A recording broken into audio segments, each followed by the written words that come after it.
Deputatlar Harman ayının 3'ünde planlara koydular. Açıklama soruşları angaları Harman ayının 16'sına deyini bakıldı. Prezidium kararında o üzerince haberlendi. Gagauzya Halk Topluşum saytında kanun kurucularının yöndericileri inkar ederler. 16 deputat kursunlar sırasız toplantıların nerede açıklayıcılar ad pralin fermanı soruşunu hem iki seçim dolayında deputatların ayırmasına. Nece haberlediler toplantıda deputatlar söz gider millet bücretinden paraların yerleştirmesinin yetiştirmesi için Harman ayının 7'sine adan nerede var izin. Ki paranın yeri belli edilsin hem artık iki deputat seçilsin Valkaneş hem Çokmaydan köyün dolaylarına deyine. Vakit gider da at ferması var nasıl kaybetsin verilmiş Moldova'dan yanı paraları, angıları yetiştirilmersidiler yerleştirilme bu ay verilecekler Moldova'nın başka dolaylarına. Hepile deputatlar değil kayıl soruşlanan artık yarım yıldan ziyade iki seçim dolayından ayırmadılar. Deputatlar Gagauzya Halk Topluşuna ne bakılı Gagauzyan seçim kodeksinde.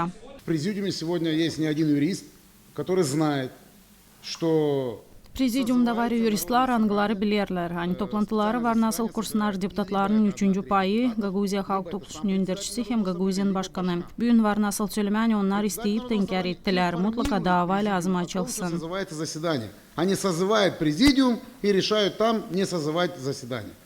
Onların oturuşlarına biz de katılmayacağız. Saçonla isteyecekler o zaman ne çıkacağız? Sesiye hem oturuş çağrıldı. Yönderici mutlaka lazım olsun ama yok. Onlar kuvvetler küsteklerler. В очередной раз мы увидели беззаконие. Sıradaki kanuna karşı koymak. Çünkü yönderici lazım gelsin de açsın oturuşu. Yoksa da prezidiumun kararı. Не открывать это заседание, как ранее уже коллеги сказали. Уважаемые коллеги, я вас благодарю, что вы все активно подключились. Sağ olun, sen tutturdunuz benim kasabımın soruşunu finanslamak için hem de ta bir Gagauzyan seçim kodeksine karşı koyarız. Çünkü seçimleri ta geçirmedik. В двух округах, которые мы обязаны с вами провести. Herlim 16'sında bakılarsaydı da var nasıl geç kalalım çünkü var anlaşmanın sıraları nerede bakılar aynı paraların yerleştirilmesi lazım olsun da verilsinler çıkışlar bu işler için Moldova'nın kuvvetlerine.